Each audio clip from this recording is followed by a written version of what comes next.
Mm-mm.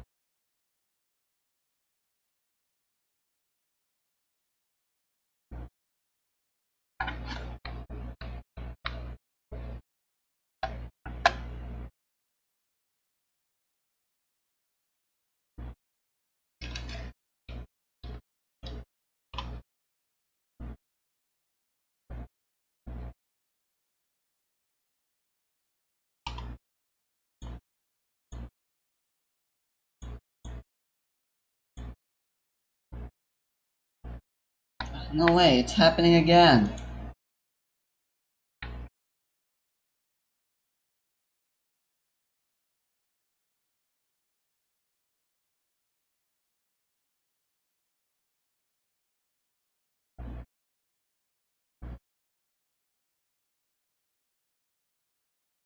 Why?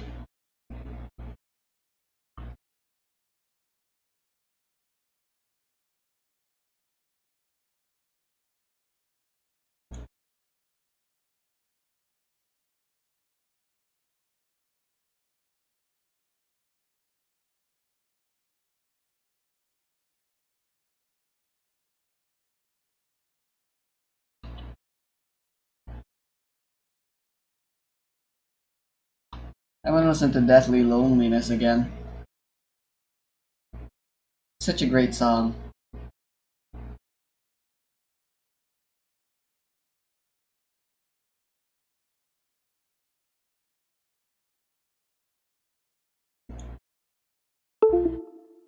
McCormick now.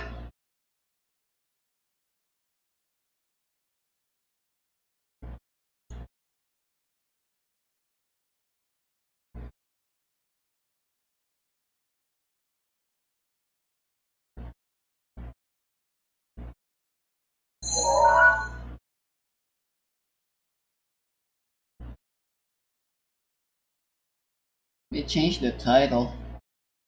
It's been a while since I last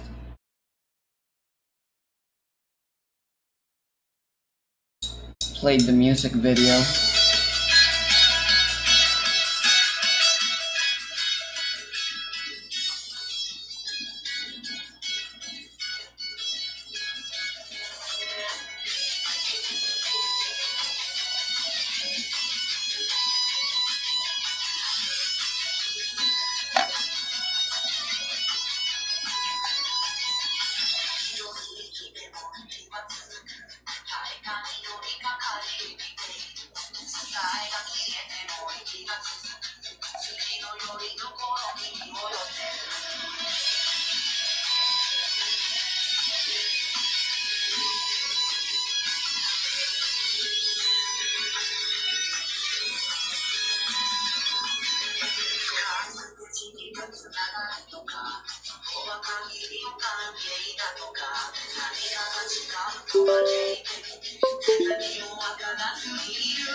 It seems to be working now. Why does this keep happening now? Or maybe this has always been a problem. It's just that I've never realized since I don't use this controller that much.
This song actually fits Breath of the Wild so well. Like, wow.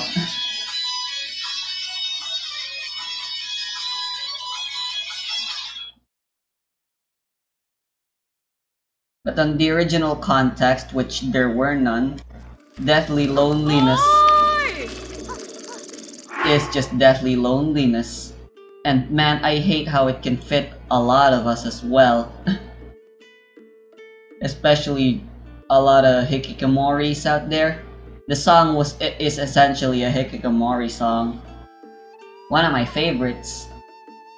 Much like Empatien's Balsamina, another hikikomori song that I really like.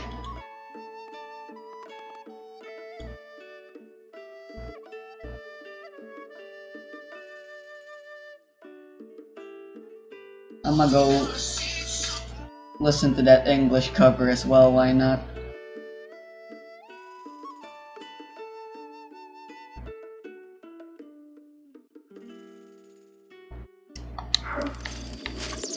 Right. Time to go to the desert. Although I could try getting the third fairy, not that it would really do anything for me.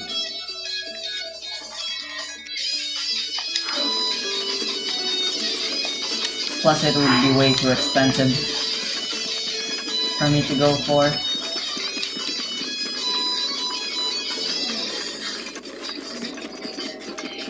And you want somebody else to bring you on your way. But even if they disappear, you're thinking all the same. Traveling with strong alone will never keep you safe.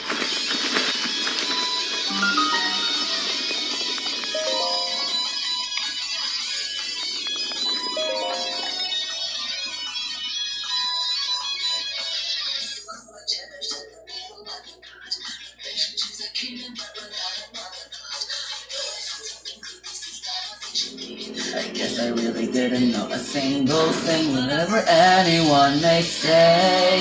I know I've always been this way. I try to work my gates and pay from bonds I've severed to this day. You never cry when I'm alone, even if nobody will know. The deadly loneliness strikes on its own.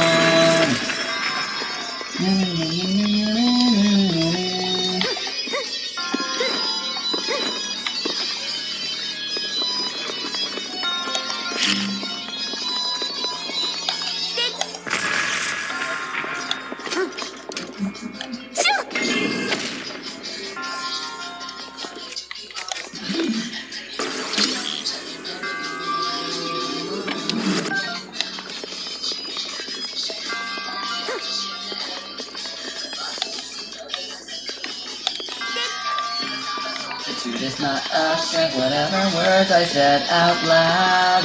I know there's no returning now. Even if I remove myself, it's fine because it can't be helped. You wonder just how much I cry if I would be there by my side. Sometimes within my heart run deep with time.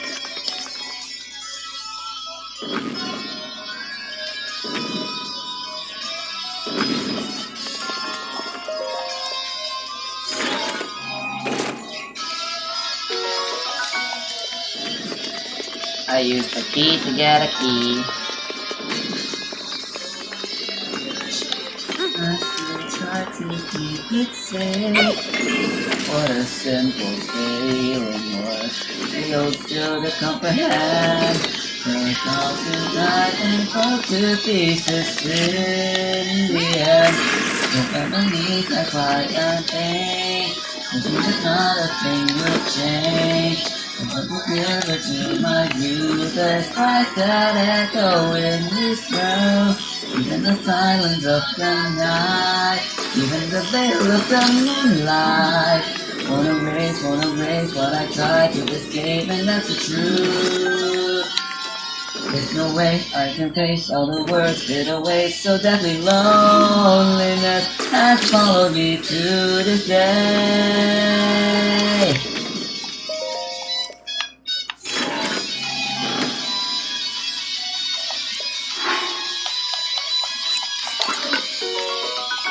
Huh, not bad I guess, but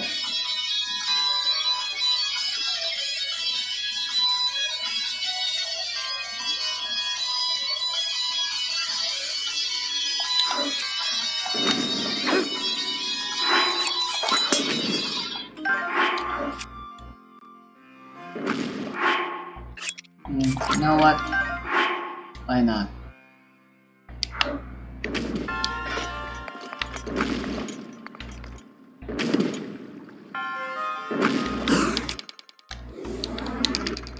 Actually, there's no need for me to waste an arrow on this. Let's be smart.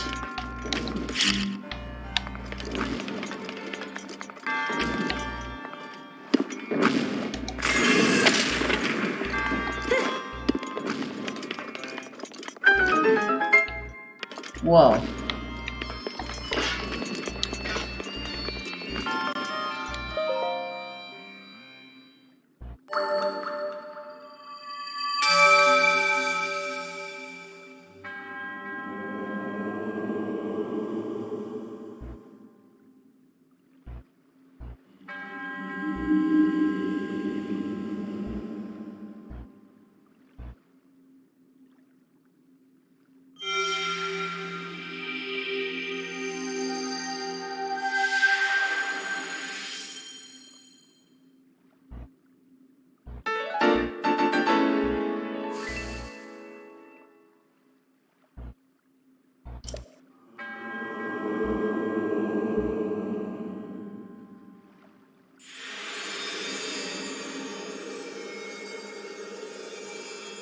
And that's going to put him in space working with Masami. Now after that, we want to stop him, back Masami, and all he has to do is walk maybe over to Gumball. Now level 30 is another spring level. We want to use this to first get the laundry basket, because as you see, Gumball has a very large drop in front of him. And then we also want to take this box. So we're going to use this box to do some not so nice.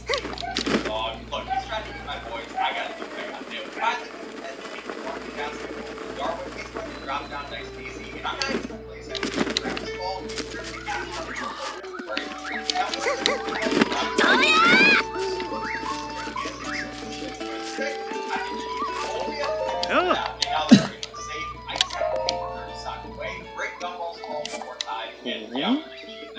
Now level 32 is one of the scariest levels in this. Let's go, treats. And that's because there's so many things we can drag out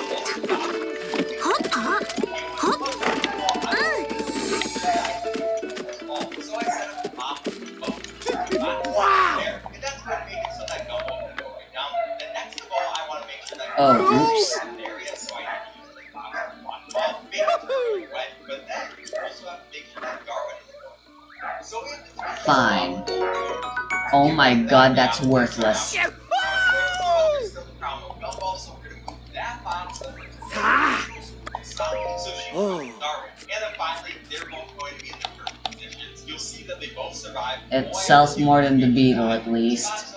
Darwin, and he's going to go all the way over here. He will have a ball, but thankfully Gumball's going to now get to it before he feels pain. So that's going to finish out this level. And that means it's now time for the last level of the game. And this is another one where I just cheesed the solution. I want to place two boxes right in front of Gumball, and then I want to place this pop in front of Darwin. After that, we go right back to our right there.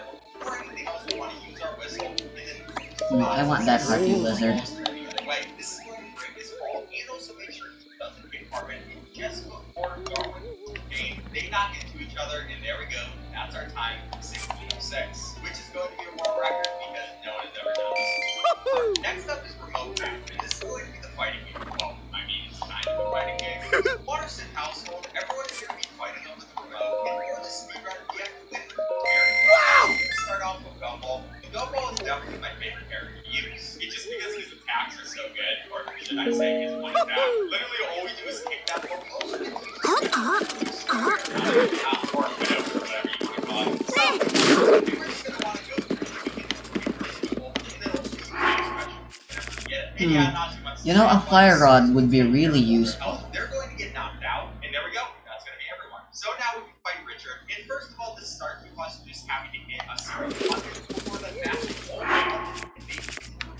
over. This is going to terrorize everybody else because now Gumball gets to watch a show, and it's a pretty good one. Now next we have Darwin. This one, his attack is going to be this jumping attack where he does the splits. It seems like a really good attack, but it's definitely not as good as Gumball's. Should have a bigger hitbox and all that. I don't know. But he's still a pretty good fighter, and yeah, that can be shown by how much my competition. Oh yeah, his special moves are so awesome. Look at that fighting game combo. Everybody now is so embarrassing. Let that shoot down and take care of Gumball. Now, I'll never get used to doing the... Oh shit, I'm so sorry, Treats!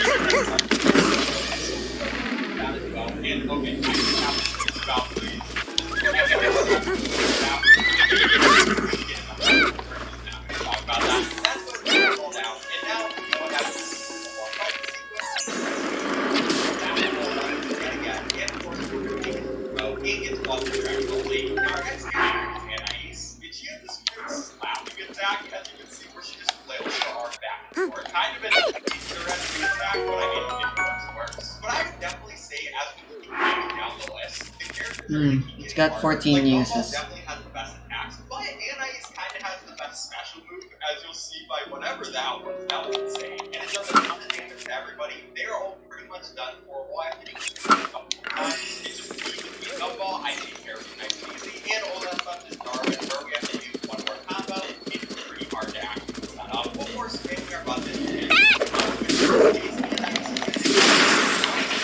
now it's time for Richard. And Richard has probably one of my favorite attacks. It's so bad that it's not the attack. I like it. Oh my god, why would you do that?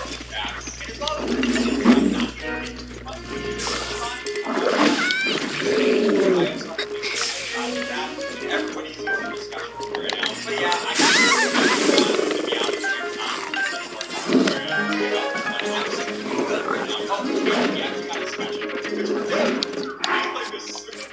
Fuck it. That's the one good thing about Richard. I'm fucking restarting. It looks like people are starting to get taken out. We just got rid of Gumball. Oh, I really have to. Apparently, I auto-saved before I beat up the... But that was a little too easy. Okay, it's time to take care of No. daughter. Just like No. like I said. Just this once, okay? We are so happy about I just got Treats, I can't lose her right away.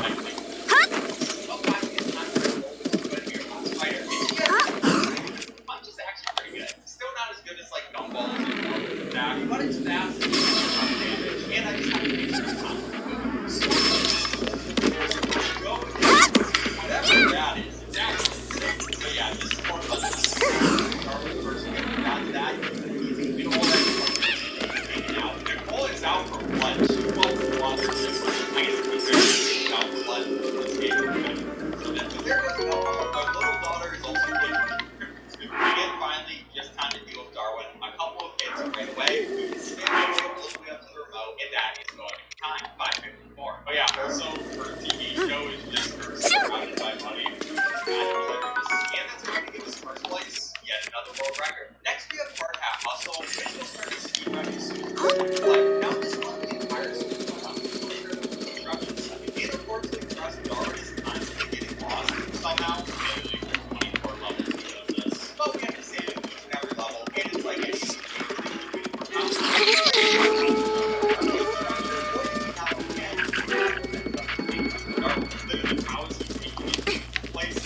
now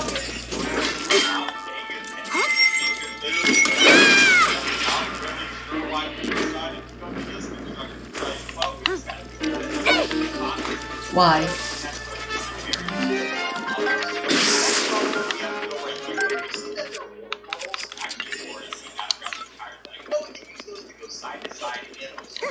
So we're going to use that a lot to go from one side of the screen to the other side of the screen. And I probably should have mentioned this a lot earlier.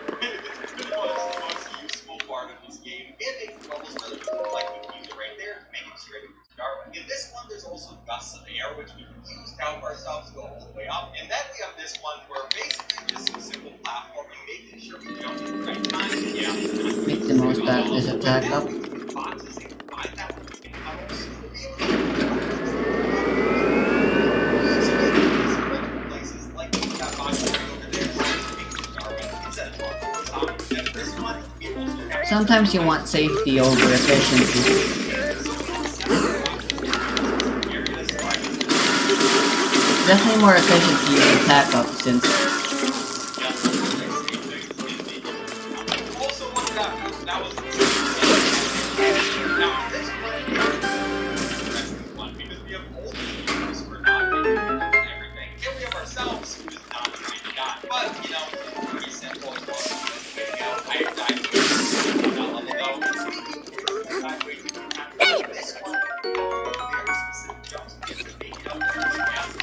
another Sheikah battery, hell yeah. My prayers are being answered.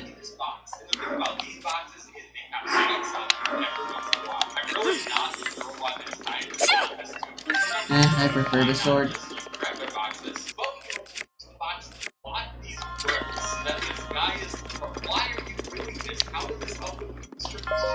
Whatever, we make it over there. That's fine.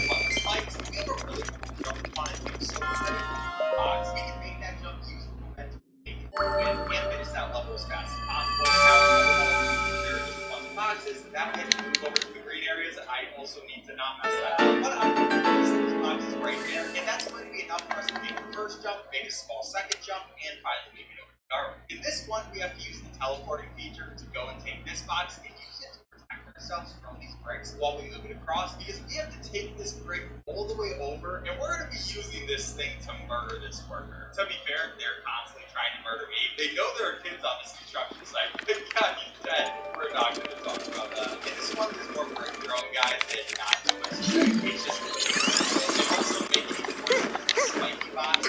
You know, it's fun if you start with time. We don't even have to worry about the spikes. We have to get this last guy, jump on Alan, and make it over to Darwin. And this is the last one of the game. This one, I want to be fast enough to get that box and make it up here from Darwin. So we have to wait for the time cycle, and obviously we don't want that. Now this one, Penny's here, so we have to press her, and we definitely will be pressing her because we're moving 3 boxes, you know. So, but once we move all these 3 boxes down, we can then just jump in and jump straight over to Darwin. Sometimes I mess that up and it takes 3 tries. That there, and also that part's really cool, which is fun. But now we're on the last level. This one, we have to make sure that the bricks don't hit us. So we have to make it over there, finally make a couple more jumps, and there we go. That's going to be time 5:26. It took so long, but Darwin is done being it, and that's going to put us in second place, which I'll do. Next, we have the water signs, which is a really cool thing. The speedrun is we select the first level, and it's really hot outside, so Gumball and Darwin are going around and hitting people with water balloons so they can walk. Darwin will use rods to help us to start over, and Gumball actually has the water balloons. We just have to make sure we don't accidentally use Darwin and then but you know, I've played this game plenty of times, that probably won't happen. And there are plenty of different colors that can help with this. Like with this one, I use water balloons, and everything has switched. We're doing another one, and here we go, we use Darwin, and then we can leave that old people. I don't know why they're in only like little companies. It seems like they're really complicated places that I have to deal with. Like, what are those beehives doing? Not one go first, and then we have to wait so that we don't get those cactuses and hit the cactus that we actually wanted. In this one, Cacti. Beehives, still, I do not know what is happening. But I just think we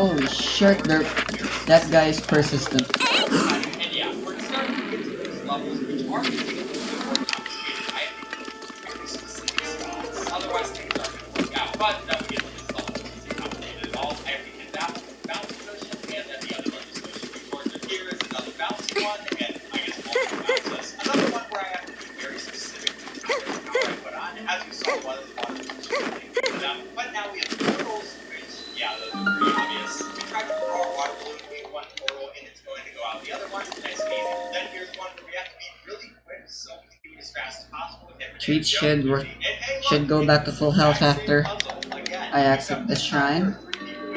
So, yeah, I just have to be kind of fast to make sure that I don't waste that time. But it's really simple, and it's really slow. So, yeah, just one more water balloon. That's going to be that level done. Then in this one, I have to wait and do a very specific so that we get there just with the fire in that tournament. Then in this one, I have to get all those people. There's going to be a wall that goes up and down, so it's not too hard to deal with. And I just have to wait.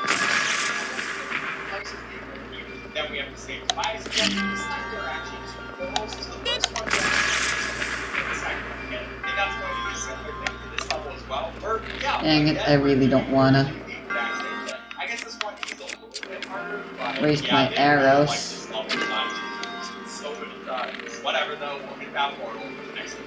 Now once we get to level 29, there are multiple portals and we have to test out which ones where we actually hit. So once we find the right one, we can then go to the water balloon and we'll go right to it. Which leads us on to the last level, which we have to be we have to hit, and I just messed up right here. Okay, that's fine. I just need to actually hit this in the right area. That's perfect, and that is also time 5:03, which is going to give me yet another world record. Well, I guess technically I just flashed over to by the way, that's a world record. I just might be in the category. Next, we're on the Fellowship, which is the game. Now, start the game right away.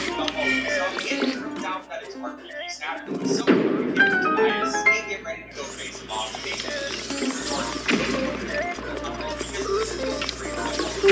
And obviously, nice. After that, what we have to do is go all the way down the stairs, so we can not do two real quick times. But on the way, Granny JoJo is like, "What are you doing?" She doesn't really want to do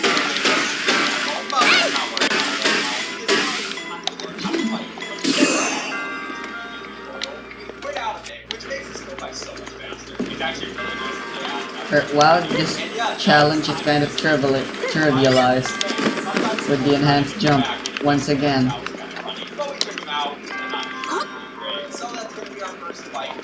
Cool. Our parents want us to be on electronics, so we turn off the microwave, we can go to the TV, and go to the game. Then we're going to exit the door, go have some fun time playing RPGs. But our Granny JoJo decided that she doesn't want us to get into electronics. So when we return, now we don't know who did this yet, so we're going to have to use the rules to find out where to get our electronics. And we also want to play party, but we can't get NIH just yet. And here's where we're going to go to the cemetery to get our TV. Now the first thing we want to do is walk over here and get in a random encounter. Now we actually both fight this one. It does give you a little bit of a tutorial again. Well, obviously we're not going to do that. And we're going to be able to use both of our people's attacks. So I can switch between Gumball and Darwin when their attacks are ready. And we'll get more attacks and we're going to have to level up on. But for now, all we can really do is use the exact same attacks. Slowly but surely taking it. And there we go. That would be a battle time. And you don't know what you now.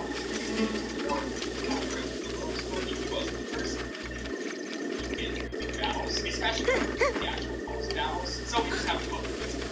Also, I can just walk through that. And right here, you want to show us how to do the next steps. And we basically just put these in that order. And yeah, that moves down, and it's finally time to go back to the other TV, which this guy just kind of has. So it's going to be a battle with the Ghost and the two jams. And also, we have a couple attacks. You'll see that Gumball has a sword strike, and like a double sword strike. And that's because he's focused on offense. So Darwin focuses on Darwin is just shoot that on Gumball right there. And now, Jack and go basically just take the head. Then after that, it's just slowly but surely taking out the thing. The battles aren't going to be hard as yet, but they will be harder as we go. That's why we only have these done though. We get our next prizes, or edit groups, or I don't know if it's called self-serve. So now we can place it right over there and move on to the next item, which our next item is the game box. Again, like last time we found it. But before we actually go out, we want to get Anna to the party because she's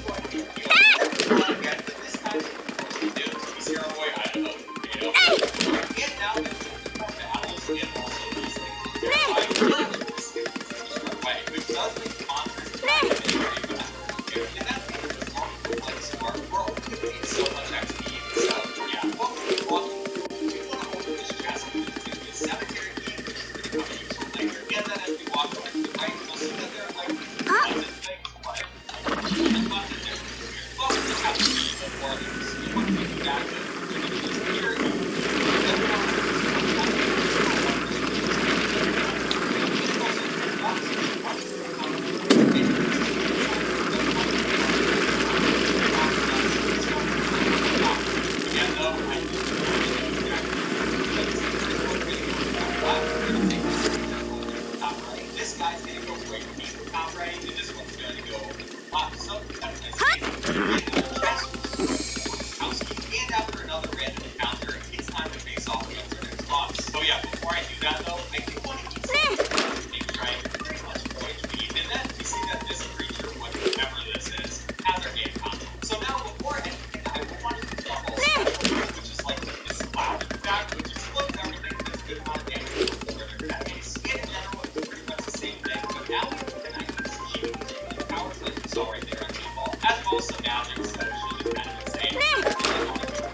So in general, how to combat in this game works is everybody can attack with Gumball is going to be fun with the damage. Jarl can now looks like giving the shields, and Anais is going to be the healer, you know, pretty simple stuff. I'm not going to lie, when you also have to buy a Sonic game, taught us how to play the game, and then we're like, yeah, you can't go in this area with us. But to be fair, I guess this is a family problem. We gotta deal with this one by ourselves. Oh yeah, the way I do these attacks right away is I click on them and then also press space. So I'm basically just spamming the attacks over and over again, which is nice because the way it usually wants you to do it is aiming at the person, and that takes way too much time. So we'll just let the game automatically choose who we want to fight, and finally, after enough attacks, that creature is going to be dead, and we're going to be able to get our game console, which apparently looks like a baby maker. I don't know, looks like a game console. Yeah, I don't know. Anyways, it's time for the next thing, which we're going to want to go upstairs this time, because another thing that was taken was a computer, which means we have to go right down to the cemetery, and this time we go to the haunted house. You'll remember a little bit earlier, we got the haunted house key, so this is the time. Now we won't get stopped by a random encounter on our way, which we want to take care of these guys. This way we get just a little bit more experience. So nice. Also, these enemies are now so weak that we take care of them like pumpkins. Not even fair. Sorry, Goose, you tried your best with this. Oh, we also got a helmet, but unfortunately we already have it. Or is speed shoes, which will allow you to do that, but you won't get in there. Wow, that would be right. Anyways, now see it once we're here, it's time for another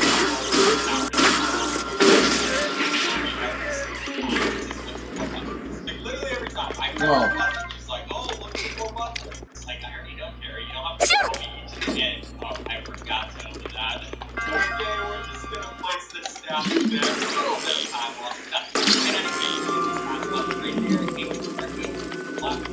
We're just brimming with batteries now, huh? Yeah, we're gonna put a lot of this game. Now we're going to go either XP. I'm probably not even going to Oh, I don't have a key. I can't actually complete this shrine. That guardian didn't give me a key, just a battery. How annoying. And again, it's just this guy plus 2 again. I'm going to use my special ability first, try to get some cloud damage and all that. These guys are definitely stronger than the last two we had to face off against. Also, Anais is about to die, very much the healer. Okay, that was a little close. If I were to lose any of these characters in this battle, I'd probably have to restart the speedrun, because either we will die or we'll just take way too long and we'll do this. Well, we already took out one of the people, we just gotta make sure that we shoot Anais so she's not gonna die, or just cover her over and make sure that healing for her so she can use it on herself. But after a couple more hits on the 2 again, that's the most time. And yeah, which means it's time to shoot the computer right up to our room. And now there's only one last appliance that we gotta get, and that appliance is going to be the microwave, which is gonna be right back in the forest. So we gotta travel there again. Before anything, we want to come up with spending machine to memorize or something. But to get enough money, we'll have to sell some of our stuff, and we got 2. Get enough money to go back over here and buy the legendary. Also, I didn't want to get siege. There we go, that's the legendary. That's important. Like I said earlier, Gumball is our biggest source of damage. So the final boss, which is going to be coming up soon, we need to have as much as possible. And you might have also saw that I put something in Darwin too. We got that through a boss battle or something, and that just increases his defenses. Oh, here, by the way, it is time for another one of these fights. Unfortunately, since we didn't get to speed choose this run, which to be fair is kind of expected because it almost never happens, we're gonna have to train up our guys a little bit more than usual. But that's a good amount of XP for us, and we should be fine with the game. Now, this part of the game, we want to go full back around, but thankfully this time we got the video. And now instead of going wow, this time we go down. Then we gotta do a bind to the bottom. So with that, I can now go upwards to another one of these buttons, which as we'll see, holds up these vines that are my character. So yeah, pretty much it's time for some more walking. Well, once we make it over here, it's time for a kind of into forest, but not really. They actually made it obvious. So yay! Go.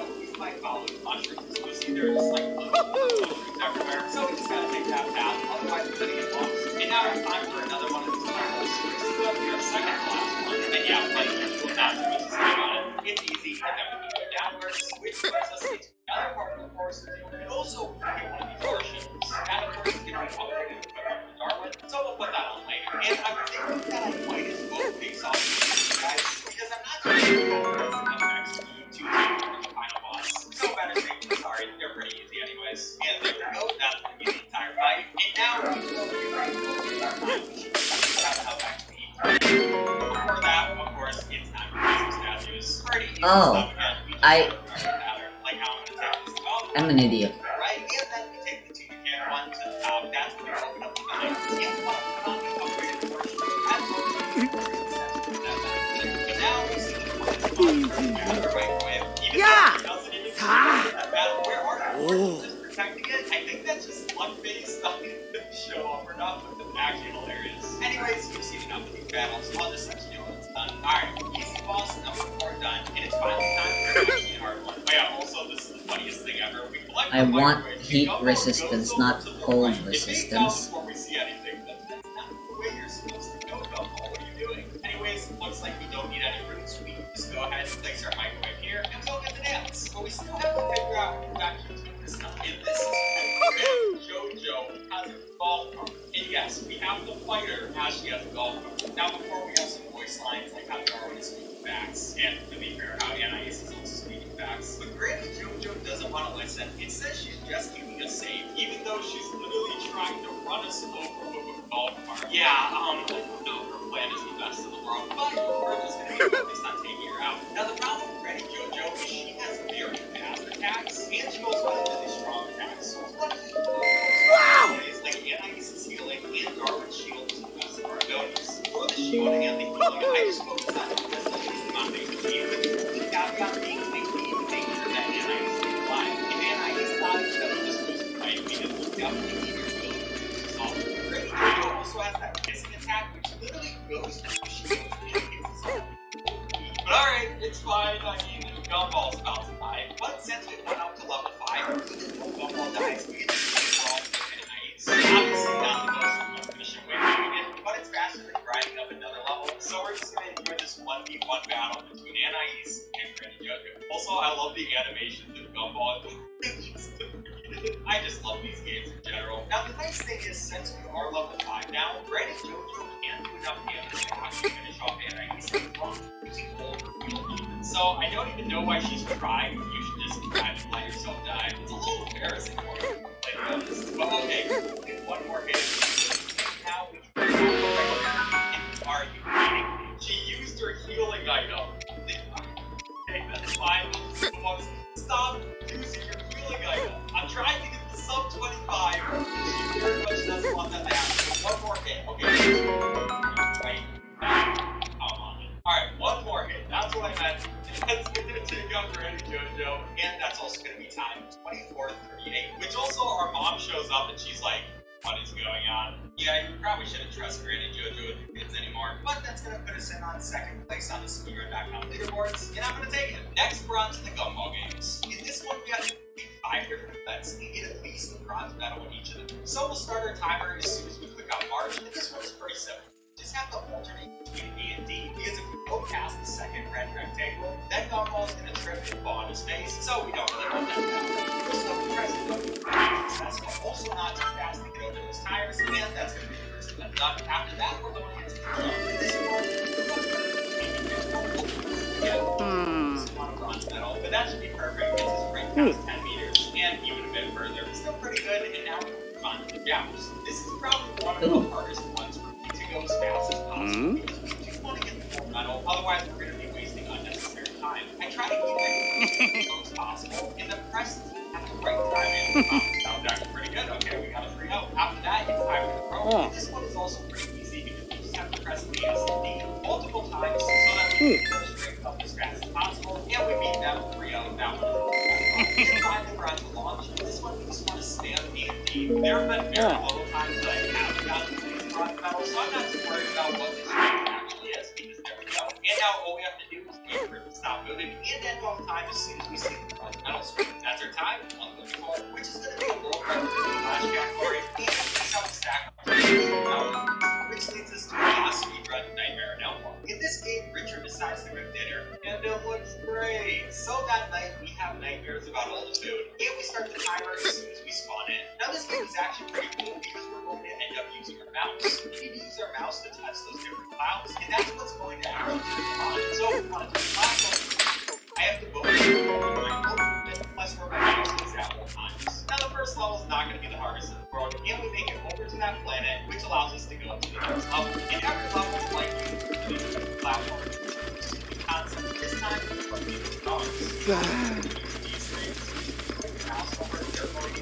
yeah, both of these things are going to be used in delivering the levels. So the game is going to compound on this as we go into more levels. But for this one, we just want to go ahead and make some platforms, which is being loud, not go the dogs, and just keep going. Sometimes we need to skip some things and just jump straight over them. But I do want to be a little bit careful because I mean, I do really want to do the rest for no reason. Especially after this big dog can just take us out easy. But thankfully, we got past another one of these levels. We see any, we don't really care. Yeah, we also see a lot of NPCs, but I mean, I don't really feel like going.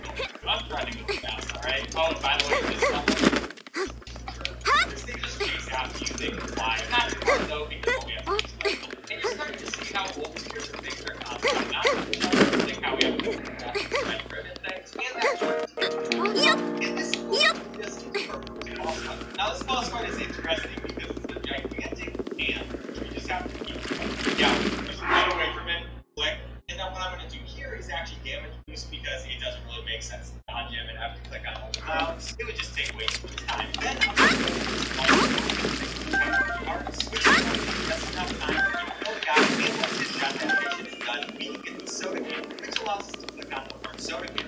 That's going to come in useful in the next world, where now they also have introduced these clouds which have a timer on them. They're only going to stay there for a certain Man, this place is pretty bright. It's actually kind of hurting my eyes. And other than that, we're now in like this level, so literally walking down the clouds at this point, and you can really see all the different things that you can find together. What the hell's going on with this? You can't expect too much from it. And I can just go through all the stuff right there before jumping down almost. Oh my god, it's stuck. I'm not sure how that didn't happen. And then jumping down one more time to the planet, which puts us on some more clouds, and this time we're actually going to go dodging all the jerks. What's and that? going through the hands. Also, you'll see those burgers. Those are actually hard to later in the game. But for right now, they're not unlocking us. I'm pretty sure it's the thing where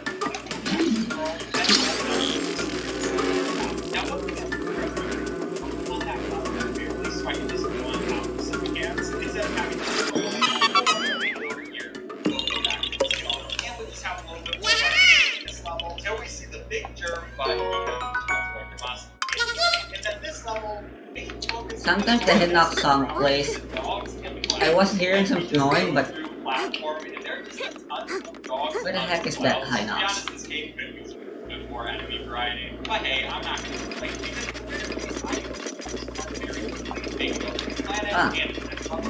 so this one is also a very fast level. All you have to do is make the dance first, and then also some more dance. I know this is so amazing out there. Get rid of all the jerks before making time for the next boss fight. This boss fight is going to be this gigantic bird. Now we want to shoot with the lightning cloud. What we do is going to be invincible. So we want to dodge all those things, stay on this cloud, and we want to time this shot just perfectly so it hits them without hitting the condiments. Unfortunately, I messed it up a little there, but we will get more shots at doing it. Because we did mess it up though, we just have to wait until we can finally use another cloud and pretty much do the exact same thing. He's just going to keep throwing these things down on us, and I have to focus on the actually like a really hard part of this video. I'm not too worried about missing it. It doesn't lose too much time. But you'll see the condiments start to stack up, and that is a little bit annoying, but you know, it is what it is. We'll hit it with another lightning bolt, and now all we need is which is pretty much the same thing as always. I'm going to try to aim this, and I was just a tiny bit too soon.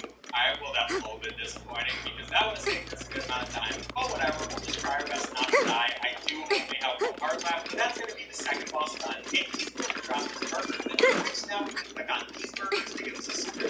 So we can do this multiple times to do that level, and make it to the next row, which is going to be kind of like one level. And yeah, all of our upgrades are come together to really make it a platformer. But I would admit, I never actually played this game. But I gotta say, this is one of the better made games. It's surprisingly good for Cartoon Network made, but to be fair, Cartoon Network must have some diggers.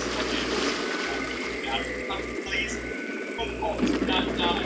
Yeah, we know that cloud, we're gonna get these hearts. And that's fine, we're just gonna keep walking through there. We gigantic bugs trying to go through us. We can jump on these guys. And we have a little bit longer to go until we get the rock. But here's where the game is going to crash. No matter what I've done in this game, it always crashes. So yeah, unfortunately, we can't do the speedrun. For some reason, it just doesn't work. But here's the leaderboard I would have been on if it was this. Oh, alright, we enjoyed. Bye.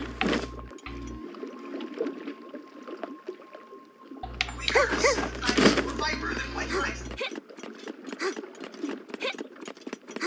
you seen all the recent renewed controversy over reverse grip online? Oh, yes. There's a lot of drama online at the moment. That's... Wow. I think we're gonna use it. Yeah.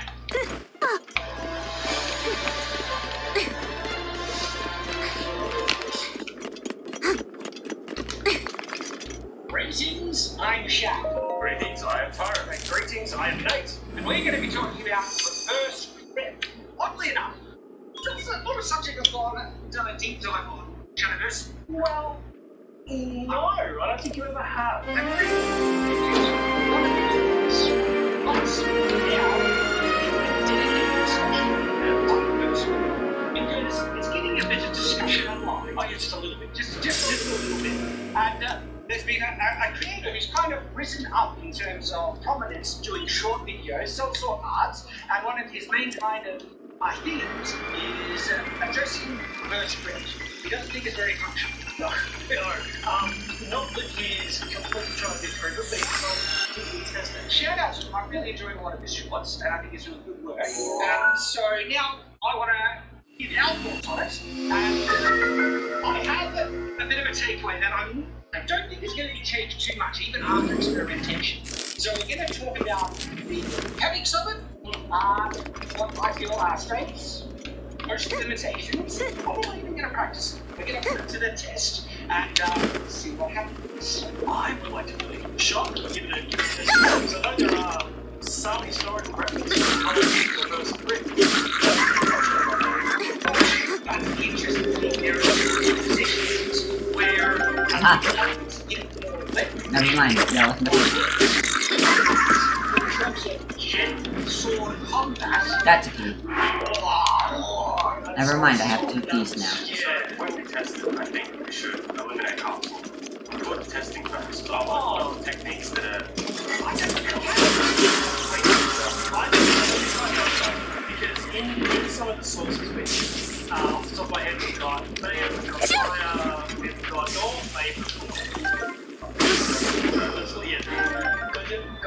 Godingo. Now I'm saying it wrong. As well as Fiore and a few others who have little bits and pieces of this throughout their lives. A lot of it is half sorting. Starting as half sorting, turning into throwing for a tournament.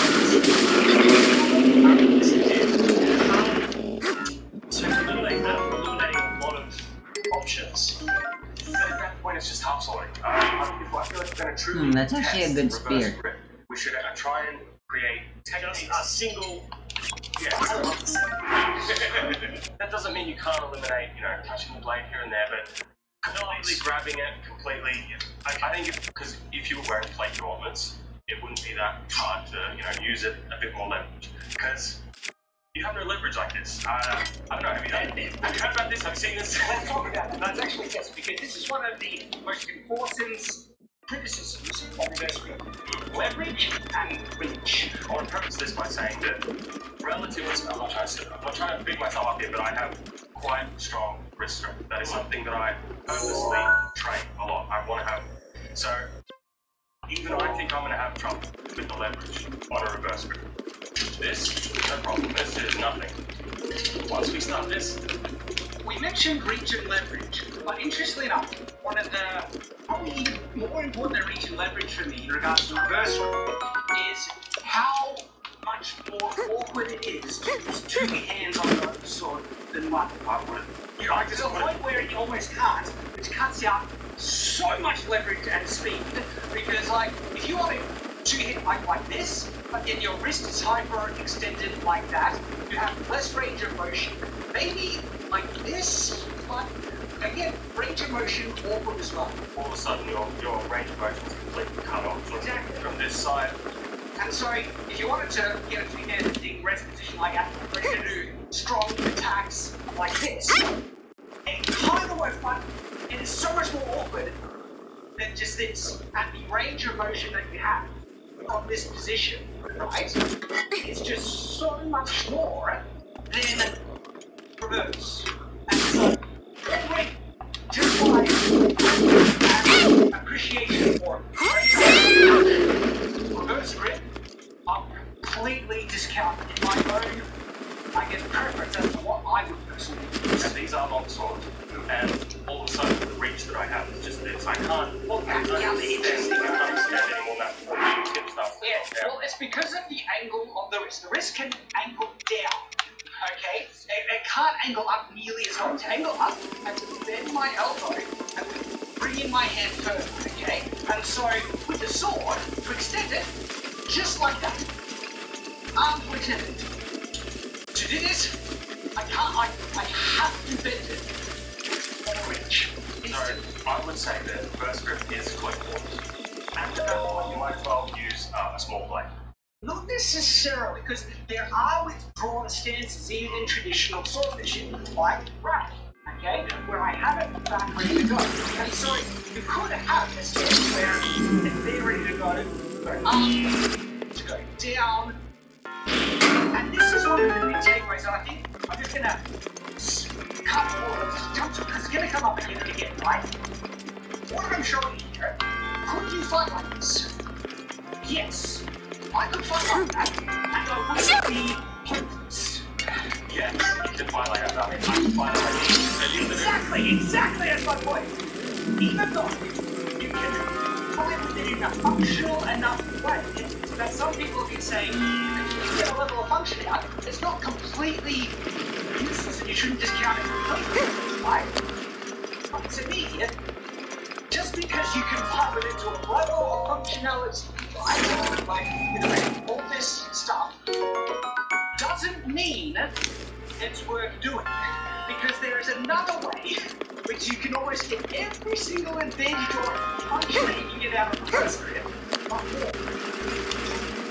When you are reverse gripping, all of a sudden you're hamstringing your movement. You don't have range, you also don't have leverage, and you also, depending how you hold it, for example, if I'm on this side, I let it this there. This is the leverage here. I have got this side, I can stretch out, I can do other. As soon as I this side, well, I have to do. Let's test some positions to emphasize that. But I'll end off my point I was making, which is really going to be the final takeaway, I think, because I played around. I'm going to test it just for the sake of everyone, right? The final takeaway is that could really talented swordsmen use reverse grip and defeat a less talented opponent? I would say yes. Yes. Of course. Okay. But that still doesn't mean you wouldn't have been able to fight better by using the conventional grip because it offers so much more options and variety. There is always an exception to every rule. And I would say maybe there's some guy out there who's trained reverse grip his whole life, and he's avenging his family, and he is exceptionally good at it. He can beat a less fighter. For the majority of people, most people, reverse grip is not going to be the best choice. Well, here's my next point. I've recently made a video on pendantry over I guess, being particularly sensitive about things doing the right way. I'm not sure if it's out yet already, if this one's out or not, but if it isn't, well, we'll just wait. And the takeaway from that video that we can combine with this here, even though I think one method, honestly, it has an objective edge to it. You really want reverse grip, and you want to fight that way, go to town, fight with a sword in between your butt cheeks if that's the way you like to do it, okay? Do it the way you want. And that's fine, have fun, okay? And I wouldn't force you to do it any other way that you don't personally want to do. But when it comes to, alright, is one way objectively superior to the other based on range of motion leverage? Okay, I have thoughts on that. I'll go with Solly. All in regard of how unorthodox it is. So for anybody who's done a lot of right-handed versus right-handed sword fighting, they'll know the moment you go and fight a person, everything is flipped, everything is mirrored, and all of a sudden you lose all the motion. Having an opponent first time, so maybe you want to try. I'm not exploring at night. Well, that's one of the other things, because to me, one of the most valid forms, perhaps, of reverse grip is instead of trying to grab it like this, it's the hard sword. Well, like I said, they do problem. But there is an argument to be made, like, is this valid reverse grip? Like what Tyre was saying, is this what's valid reverse grip? it has a lot more approach. Like, yeah, like the left, like, because you can even do it like this. instead of like that. And you do have options, right, to do some really interesting things.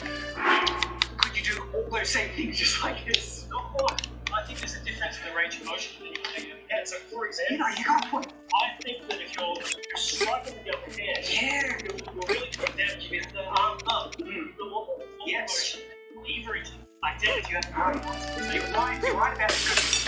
Downward motion, I can already feel I have more downward motion like this versus downward motion like this. I don't know if this is sort of after you've got someone like this, you may have more leverage, but you also, once you're down in that position, you're also hamstrung by being in this position. You're already back. Like I feel like if you're planning ahead for a counter attack or It's for a true, to switch between that and conventional, I mean, having the head already in. Because if this did have an advantage, as soon as you let that go, you have all the disadvantages up for trying to finish it. just see if I can randomly go from reverse to forward, back again. When you transition between conventional and reverse grip, you start with a flourish like this, and then you go, like that. Last time. Your leg on plate. There it is. Good. Saba. But twirling and spinning your fingers is better, is it? I have played this. But from at least following from that, there's a lot of reverse grip on the blade. From there to standing grip, it's actually pretty good. Interesting. Holding on the blade. Wow, you're right. You've got to put your eye to get it to this, right? To get it back. Is all, I would almost have to like that. But Hands are strong enough to actually get that. It's not honestly, we're thinking like in combat, don't throw your sword up. Where it's like, whoa. But don't. Unless you want to show up and there's enough range for the opponent that they can't take advantage of it, yeah, show up and maybe get away.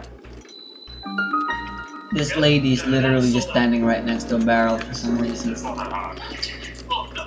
Oh yeah, Yeah. Yeah, exactly. I wouldn't want to. We were trying to be fancy. yeah. Does this look cool or no? Sometimes it's just Really? easier to just do that. You're absolutely wrong. You're absolutely wrong. I would not want to be grabbing like just simply nothing. The other kind of bit of theory to discuss is what length of sword would be most appropriate for reverse grip. Because there is the important kind of caveat to mention that when it comes to daggers, knives, there doesn't seem to be any real massive detriment in trying to reverse ice pick grip, they usually call it, with a dagger compared to a sword, because you already need to be close enough in close range, and leverage isn't really an issue because you're never going to be with the dagger and the knife fight. So, I may have tested a little bit of reverse grip in my time, and I have found that it doesn't matter. And the reason why is size you sword or the size of the foot doesn't matter, because as soon as you are reverse grip in anything, you need to close the distance. So the amount of leverage you have with the short or long sword doesn't really matter because you're going to be up close anyway. Because there is a good point. You still have the issue in terms of the range of motion with your wrist, because up like this, I can extend and thrust to a much longer range than the classic. This is for stabbing, really. I like perhaps hooking and slashing, but in a range of thrust, right? You still have the disadvantage. So when it comes to a sword, less leverage at the tip. So when you would be using reverse grip, you wouldn't want to be at the tip either way, whether it's short or long. You would want to be down here where you have. I'm not going to use it. I'm going to say more leverage than not. Being strong blade. That's what it's for. Exactly. And you want it down here. So having the length really not that much unless they have a shorter blade and you have a little bit more. That's actually a good point. If your opponent has an oversized sword and you have a longer sword and you're reverse gripping, you've got about equivalent range there. That's interesting. So you may be a little shorter on the business of reverse gripping. So you always need the longer range to compensate for the motion. Any motion in terms of combat, you need to close the distance anyway, because you just can't. You can't find range with reverse grip. You just can't. We totally didn't test this one. We're looking forward to it. We will do some sparring because that'll be fun. Wow! Let's do some basic kind of leverage tests. Now, the interesting thing is there are strong positions and weak positions in reverse grips. I think we need to test both. Because one of the weakest positions, right, is if you get in a line like that. So if you bring it up like that, okay, like this. I have absolutely zero leverage right So now. we're trying to like, you can't. And like, Why I would but he is but you're using one hand, so just one-handed versus one-handed, right? Now, let me try and get it further down. I'm like, so this would be the stronger position where it's, I'm on the strong of his blade, but on the weak of mine. So I think we have the least amount of leverage here, but I can muscle. So I'm trying to resist, I'm going to push. I instantly kind of slide down where I can pull leverage. It's like pressing edge. That's it. That's not any good. So, it's so interesting. I naturally find the weak point, and instead of pushing so this way is pushing. I naturally find the time resist, and I'm just going to push, and it breaks down. and I have no leverage to keep my head alignment like this. It just naturally rolls down. And that's me bracing it on my arm across the Alright, what do you feel is the strongest structural position in reverse grip? And we'll test this. I would say this is where I'll say I'm at my strongest, because this here gives me a good position Can you get a good position? So we're talking about maybe a downwards cut. I would want to step in near the crocodile and try and catch it there, where I have more leverage. I don't know if we should say it yet, but in testing, if I was using reverse grip, I would always want to have secondary. Because we found that counter-attacking will work to a degree. The question is though, could you get all the advantages of doing that in conventional grip? And I think you could. So I don't think that's really benefiting reverse grip. It's not, but in terms of leverage, Oh, I actually won't have enough money. this position I find I have more to time, do this. I can brace my body. So if I hit down and we're just trying to push, you're right, then you're holding it. That's good. That's good. So that's the strongest part. This is glorious. So if you hold it back, that's the weak of my sword against the most strongest leverage point. If I go down, oh, you know, okay, that's interesting. No, but this is a good comparison because you're holding it pretty well. So there we go. So that's the strongest leverage point in reverse grip. It's equal one of this, right? Like that. And it's important to note that if I was going to use it, I would never stance that. I would be cutting distance moving. Like that stance and straight of leverage. You're not cutting the other one. That is such a problem where so many like at-rest positions have the blade. Most of them are in your cell line, where that's where you get the most leverage and have the most balance. So leaving yourself wider. And so, if you've done a lot of sparring and training with swords, then it's interesting that that's like they naturally end up doing it because the body mechanics just start to follow where the blades go. What it is, striking usually ends up higher, okay, and if the guard is in, it always ends up with raised arms because it's easier to defend the legs just by moving him back and letting him sit. So this is trying to defend the upper body. And I just want to mention why. Because the arms are attached to your upper body. And therefore, the closest range you will get to someone's on the upper body is usually a block. Someone's out of less range. And the result is easier to do. You just move your legs back and defend your legs. And so a lot of stances and guards have the sword covering your upper body, and you have your legs withdrawn to defend your lower body. And as we tested before, a lot of the other cards for reverse grip, I have no It's leverage. dog crush. I like it. Just dog crush. So once again, that is such a huge problem with reverse grip. The lack of leverage you have to defend your upper body is really bad. Normally we do this, but I also do this advocate and give this the absolute best shot, but you've got a lot of mechanics to review for, you've got to hit it on your wrist legs, so no, I'm not that this is in, but I can't say we train that, so this is just pure body mechanics, but I just want to give this a good go with a bit of force, and it moves like it's So get the training sword.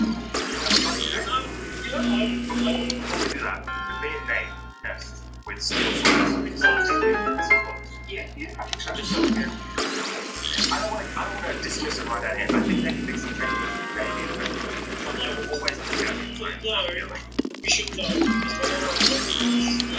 We're not going to be fully tested. So this will be, maybe look at this people start to slow down as the blades go now. This one blades are going to move to this one. Doesn't seem like much, but we know it. So We will be trying to do some faster testing, but that's very fast. So let's give it a shot with full speed lead bridge. That's what I'm doing. So, let's just say I came in with a strike like this. Now, I have no leverage here at all, period. However, something to note is, as soon as I change my pivot point, That's like, I know you probably saw me go from here. My natural reaction is to lift and get that out of the way to then strike my opponent. But that lift the problem is, created that immediate danger of put that in the line of my face now. I simply just have to move the positioning of my hand, and the trajectory of my blade is straight to your face. Another one was something like this. I simply won't do. I have no leverage here. I can't do anything. He's got me here.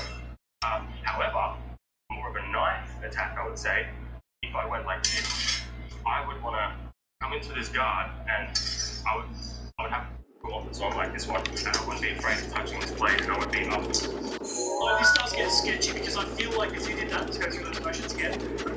I counter, you then counter the counter, and I counter the counter to the counter. Like it starts to get really into heat up where motion A turns to motion B, which turns to motion C. What we did, I think, on next test, sorry, is a downward strike this. I don't like that. We haven't really been able to figure out any sort of way to go in. Then, I have no recourse here. Yeah, like I'm not going to face it out of your hand. It's that motion. Really, so I could try to be fancy to do that, but if I miss that, I'm dead. So, exactly, so my motion is just to knock it off completely off the line and give it a good hit down. I can't think of anything to go up with. But this one, I would want to come in. Yeah, that's a stalemate. You know what I do with that? Because if you get an attack like that, move back. You're young, because you're not going to jump upon you, and it's not hard to just move back and wait. Because I can outreach you so easily. You can. That's a good point. I feel like at this point, it wouldn't be hard. If you're a reverse grip, I think naturally you're going to have a tension to be close quarters. So this, if I had a stance where like I was like this, maybe like that, I don't know if I could do this right off the bat. It'd be more like in the middle or something. even if it was like this, you know, like I would outreach, move back, because so much of my defensive reflex, right, is to always move back, legs and low body in an attack, and present the sword in defense, and I snipe so many hands. I think because you are trained like that, you are trained too. However, if you're trained reverse grip, you wouldn't want to give them that room. You want to be up nice and close to take away that defense. But because even in approaching, you're not, to get close, you have to deal with this in your face. You do, but I wouldn't start with something like this. I would want to. I haven't thought that far ahead yet, but I would want to try and at least be up somewhere like this to get close. In a lot of techniques of sword fighting, if you're versing a stab, the idea is to knock it left and right. You don't want to knock it up and down. So there are a few different ways of doing it. Go again. There are a few different ways of doing it, or you can just have two hand up, just counter and knock it offline. But I'm a bit limited if I try to do this upside down. So the only thing I can think of is that it's really knocking it off the side, and it has quite a bit of speed. But I need to get that right. It has quite a lot of speed, but no power.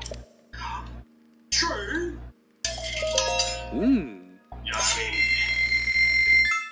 Alright, this one's a little bit hard because this is more like you have to be here. You have to feel it. worth it, baby. Even though these clothes, as I've already said, are much cheaper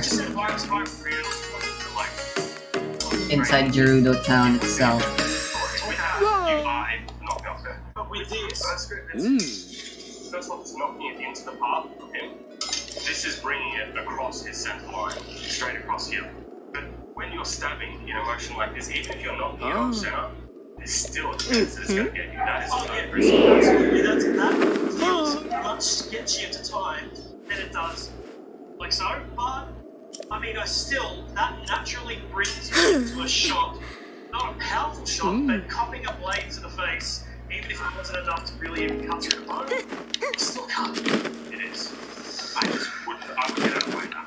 If you're going to fight, if I reverse gripping, I'm not going to be slapped in the face like that. Let's try a lot of people when they fight in basically a big mix. They'll fight up and down, sort of arms and legs. How about you strike at me a few times with arms and legs and I'll just see what I can do. How much leverage do you have when you do? So let's stop there and then just push. I have a bit and I feel like that might slap. It's the flat of the blade that's slapping him on the side of the head, so I'm being ear slice. Yeah, I have to also go two-handed. So, go again. So, that changed the direction, but I can feel that leverage. Just go slow. It goes down. So that concept of me doing what I was trying to do gives it a bit extra. This is my strongest point. We tested this before. This is my strongest point. Am I holding? I want you to do two hands and I want you to try some slash I like it. I just want to see if you were able. Good enough. I want you to try. I know, but I don't need it. And you're stronger than me. You're pushing my weight, not pushing my structure. So let's say it's right. Go two hands. You're trying to push me back. Oh. Yeah. So there was an interesting thing I noticed as well. We are actually, without even realizing, being a bit too compliant in the exchanges. Oh, yeah, that's what we're going to do for last weight. Even in the areas of pain, because you know one of the biggest targets in sword fighting is the hands. The hands and the hands and the head. And your strike was coming in to enable a guy to block it. I'm going to do some quick tests, make a couple of armor, see how we try and defend higher aim strikes. Okay, I will make you happy because last cross guards are very floppy. So, I think if you see the cross guard flop, we consider that it's at least been caught, even if we didn't have the leverage to go. I agree. I'll go get some live blade, let's give this a shot. Because I think there are ways that you can adequately defend yourself, or defend yourself enough. And I'm not saying defend yourself better than conventional, but in terms of, it's not utterly useless like this, where if you brace it on your arm, you can probably slap, and get some defense going, and then you can go down the sweeping action. But because the sword is pointing forward, defending the upper body is just at the head, it's going to be so much more difficult. So I want to do some quick, exchanges where I'm going to be attacking Tyrant, aiming for the head, and you need to try and defend reverse grip to get some feedback in how intuitive. And I'm not going to tell them There's how no I'm attacking flower whatever. anymore. It's going to be based on his reflex. It actually and then we'll looks switch it up and see if I can do very better close or to worse than how Tyrant normal does. links. Gerudo Veil. Yeah, defend. So I'm just going to come in and go. So, look what happened though. You went high, and the sword just didn't have the angle to block. Oh, that was interesting, because I went low, right, to try and stay under the sword, but because the sword was pointed down, I caught it. That was interesting. I'll take my sword for later. Again, it's like, I think you're having trouble covering icons. So I'll try different things there. Wait. Is there a way to hold it static? You need flint, right? Well, just move your body back. It'll be harder for me to strike low. So that's my thing. But the problem is, counterattack with my wood, I need free flow. So moving back gives you an advantage right away. If you do see an opportunity to counterattack that, front, and I'll have to get my defenses up. Right?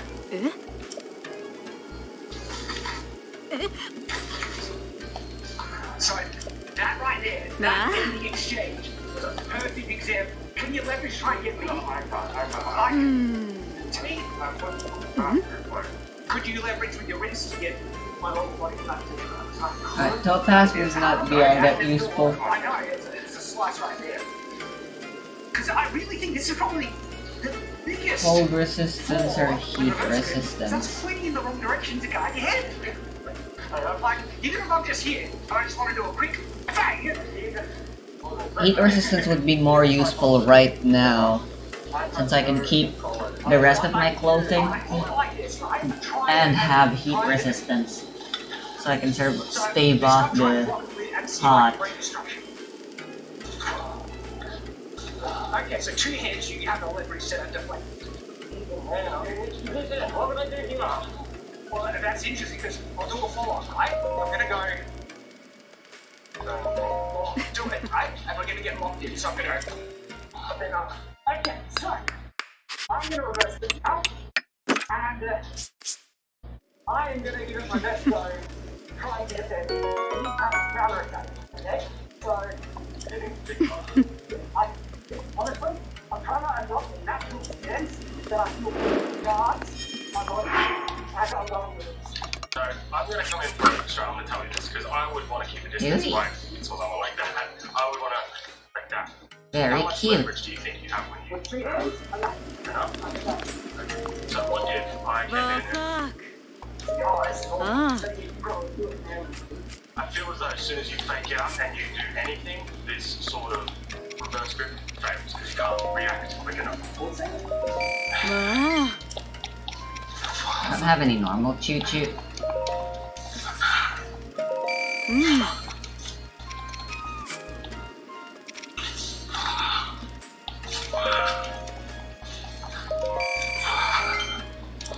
Yeah, I'm going for it. Like, there's no point in me slapping it out of the way for no reason. Oh, this stuff's good. I like that. Do that again. Show me that. Yeah, you switch it up, didn't you? I tried to.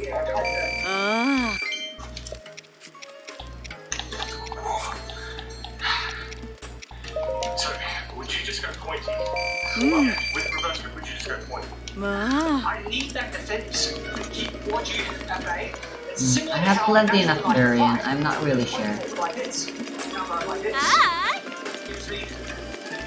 Nate, you had some observations to share from the spark. I did. So, you talked about the promoted for traditional grip or reverse grip. What about two-handed? I want you like single-handed out something like tip those when you're actually gripping. So even though your primary hand was gripped first, or that hand wasn't, you're almost fighting off-handed.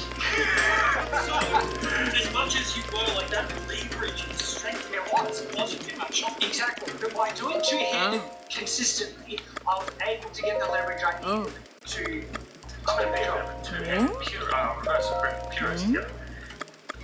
I was wanting to test it in a proper, pure reverse grip like this. Like you said, you're basically just. And then there's one. So, I had some interesting observations from that as well. I was able to get the points right where I need to be in several of these stages, but I'm not attributing that to the reverse grip. It was more awkward to get it there. What you're seeing was the direct result out of having an experience with distance and time. Seeing where it's going in, understanding that as soon as on the backwards end of the strike there's going to be an opening, just leveraging it up like Dang that. it, the cheapest is the head. Exactly what we found when we were doing our strike up to the head. As soon as we would grab it with this hand, all of a sudden we have. Yes. Which is very quick. It's that tip rubbing around, going from a downward sort of backhand thrust, just rolling up. And when I say like down the arms, the problem with it pointing down can be mitigated because this is covering my whole upper body. And also like this, I'm ready to guard. And so there are ways to work around the limitations. And what I noticed, every single thing I achieved in just that brief sparring, exactly, I would have been able to just as well, and it would be easier to do it like this. And I think I just would have performed better in the convention. But I still was surprised that I was able to fly like that way. I'd like to give the laughing a shot as well, but I tried one hand. Oh, no. That was an arm versus a waist. No, it was cut.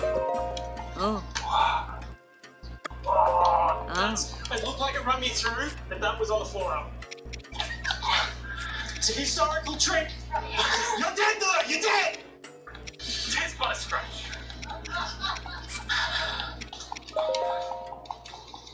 Yep. I got repulsed with this thing, which is not easy. Oh, no leverage.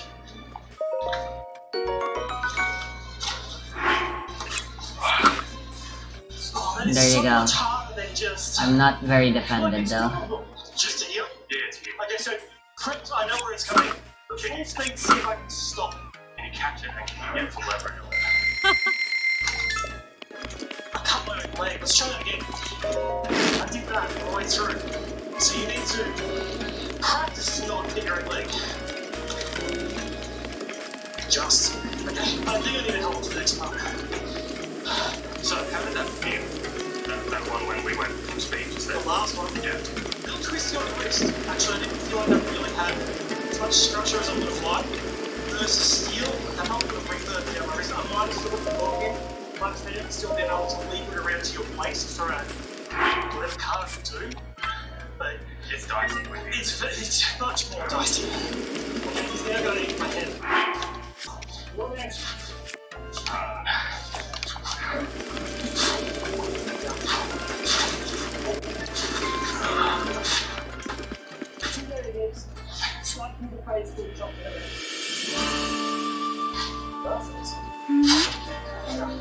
It's so much slower to get that plane up. Now it's my turn, and I'm going to do the same thing. I'm going to be aiming for Ned's head. Yet another What I like to do, traveler. though, when I How did you get in here? Is I love to do feints Oh. and redirect. And Seems try you and have get something the rather feint. interesting And I there. just see how Ned goes defending his upper body.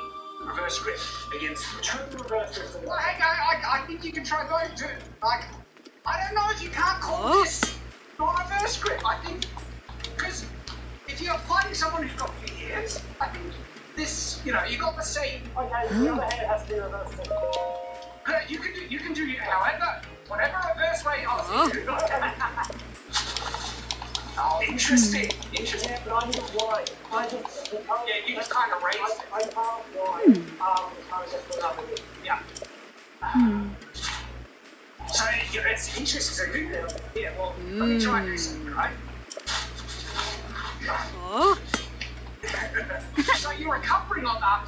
I'm recovering. The problem is, I need to just continue winning. I don't have enough leverage to bring it back around. Yeah.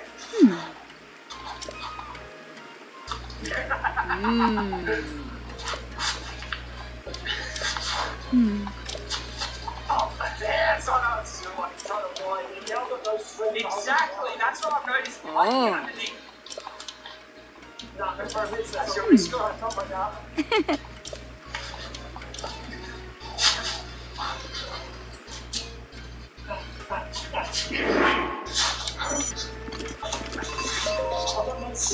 Yeah, see. Alright, so I'm gonna switch up my knee bit. You fight however way you want. I'm gonna try this. So I have something. Yeah. Oh, that's all 16. Let's go. Yeah. So, winding is a big. Yeah, because you're blind. Like, doing I'm winding all everything. If I go up to get a bit of strength, I go up to grab something and try to wind it for a shot. As soon as that's rewound, I've got I've got so many options to reverse go down, around, like that. I've got one. Mix. Because what I'm noticing, no, I'd have two, but I'd have to change my direction. One of the really great positions to take advantage of the reverse grip. If you go back reverse grip, right, and I come in for a strike, you go to defend it, and then I get underneath. Yeah. I get enough leverage into the head and look like sides. Once that's moving, it's hard to pull back. Exactly. So it's not like a sword where I can skin the wrist down. The wrist is already down. Because like, and then a number of ways I can fight feet to get underneath. So I went for underneath. Yeah. And then even just the draw. God, like just doing that again, but when I'm getting still on the actual. Like that's a lot. I'm strong enough. Maneuverability now is safe. Okay, so it's still, I still think it's effective, not as effective as this. It has some niche circumstances where it'd be like really practical use. I still think having a maniac run at you like this. I think it's most powerful. I will reverse grip, and I'm going to be aggressive. I'm going to close the distance, and I'm going to see what happens. We'll just change it up a bit. Shane does a lot of quick strikes, feints, and winding, so I'll try a little bit of winding. Not so much feints, because you sort of do need to wind. A lot more direct cuts. We'll see how this works.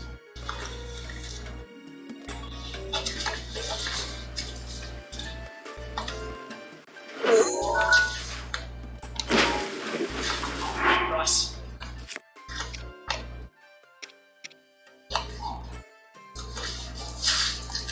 What Nate is doing here is a very interesting concept. I've come a couple of times. One of the things is that in the exchange, what happened in everybody Most of them. I've noticed strong strikes getting through to bases like Robert and Abel.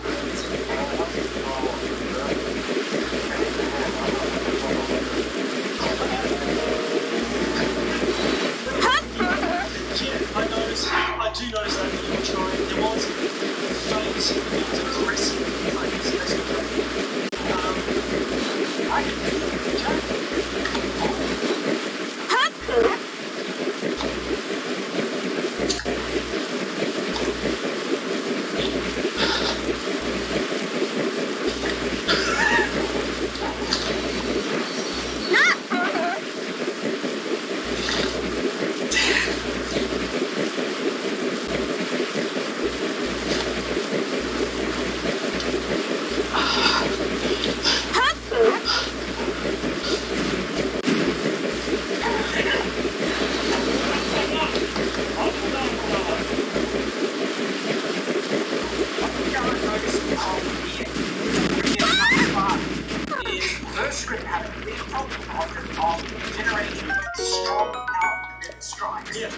In the exchanges, next committed strikes will break the guard or what, finding its purchase, where the reverse grip is struggling. I have the very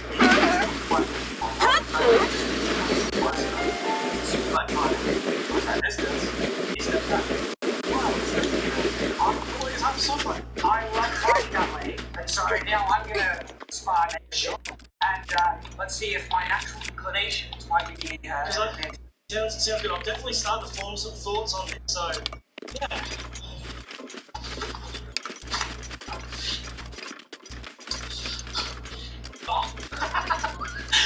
Sorry, taking the forearm for a tip penny up. That's one of my favorite moves, is seeing an attack with drawing.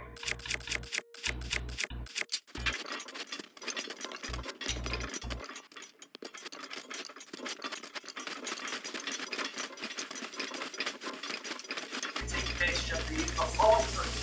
So you can do it in reverse grip, but it's harder. That's definitely a stronger stance. I don't feel like I've given it anything.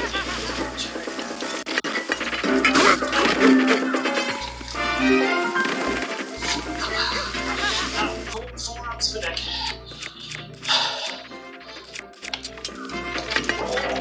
I lost my hand. That would have been such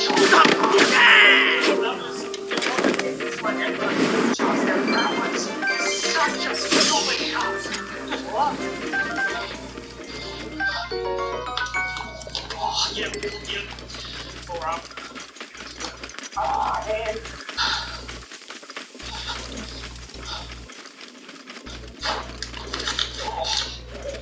So with two hands, that is actually a lot harder to find. Plus, it's hard